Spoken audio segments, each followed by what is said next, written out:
While the Omicron variant swept imaginations this holiday season, with its star-studded lineup featuring Meryl Streep, Leonardo DiCaprio, and Jennifer Lawrence, Don't Look Up has become the second highest streamed movie ever on Netflix. And in case you haven't seen it yet, no spoilers, but the movie's premise is that there's a comet heading straight towards Earth.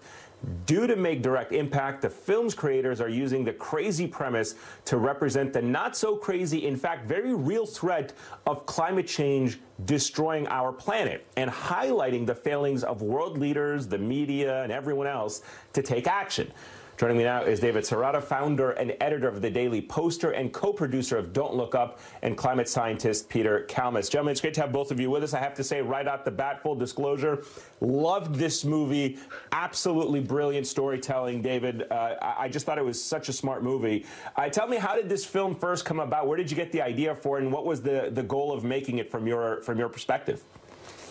Well, thanks. I'm glad you liked the movie. It came out of discussions with screenwriter and director Adam McKay. I was talking to him after his last movie, Vice, and I said, listen, you got to use your superpowers of filmmaking to address the climate crisis. And he said, yeah, I know. I've been trying to figure out how to do that, and I don't want to really make a kind of Mad Max post-apocalyptic dystopia movie. And we kept talking, and at one point I had said to him, you know, it really feels like the climate crisis is like a comet is headed towards Earth, and not enough people care. And he said, you know what?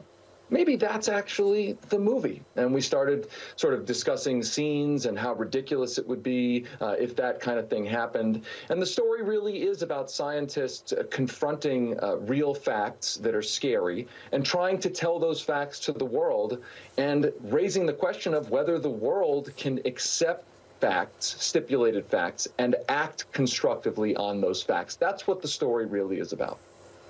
Yeah, and as I mentioned, absolutely brilliant storytelling. Peter, the science part of this is also extremely fascinating. This week, we've heard the very latest reports that last year was the 6th hottest year on record.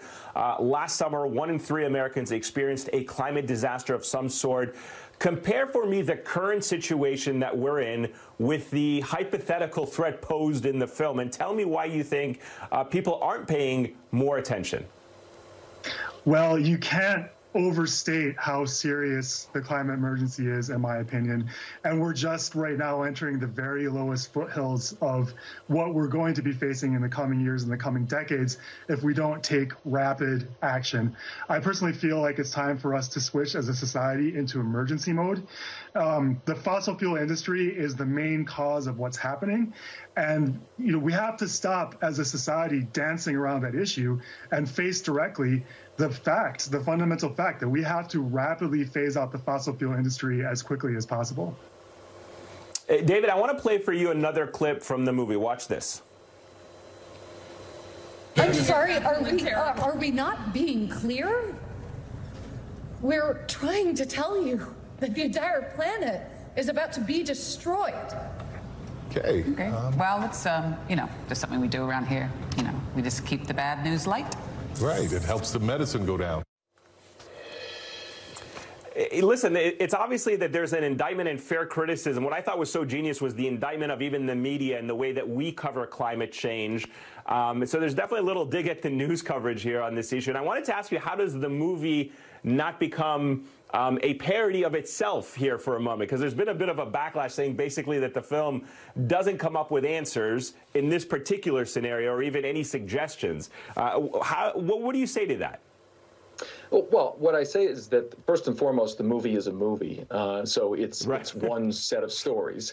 Secondly, it's designed to try to raise awareness of the problem that we have in communicating with ourselves as a society about scientific facts. And I think the movie does accurately raise questions about whether the media right now, as it's constructed, is willing to take a crisis like climate seriously and bake it into the day-to-day coverage. You know, climate, we cover the economy. The media covers the economy every day as part of its coverage. It covers all sorts of things, the political wranglings on Capitol Hill's day-to-day coverage. It does not cover the climate crisis as part of its coverage on a day-to-day basis, and that's for a lot of reasons. I think, one, it's a terrifying topic, but that doesn't mean it shouldn't be covered.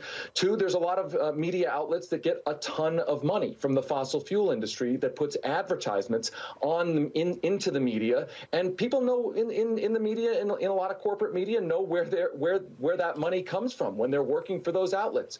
So I think the bottom line here is that climate change needs to be part of the day-to-day. When the president has a press conference, that should be part of the question. It shouldn't just be the economy or what's going on in Congress. It should be, what are you doing to stave off this crisis that threatens the livable ecosystem of our planet? Yeah, no, and that's an absolutely valid criticism against the media in this country for not putting climate change front and center in every aspect of our coverage and taking it as seriously. Peter, the flip side to that is, how do you take, as a scientist and as an activist, how do you take the eyeballs that have seen Don't Look Up and translate that into action towards climate change and preventing this disaster? Well, in my opinion, David mentioned that the fossil fuel industry, which I might add, has been literally lying about, spreading misinformation about climate change for decades and doing everything it can to stop legislation. But to counteract that level of power, we need a massive grassroots movement that's mainstream. And that was what was so thrilling to me about this film, is that for maybe the first time, this discussion has really broken out into the mainstream. And that's what we need. We need basically every human being on this planet is going to be affected by climate change if you're not already affected by climate change. And every single human being on this planet should really be a climate activist. So, I say we need 1 billion climate activists. Maybe we need even more than that. We just need a very, very strong mainstream movement, and everyone should get involved using their creativity, using their courage in any way they can. Yeah, we have to do absolutely better. On a side note, David, congratulations on the success of this movie. Peter, keep up the amazing work that all of you are doing on this front, but we do all have to do better. Thank you, gentlemen, for joining us this evening. Greatly appreciate it. Thank you. Thanks.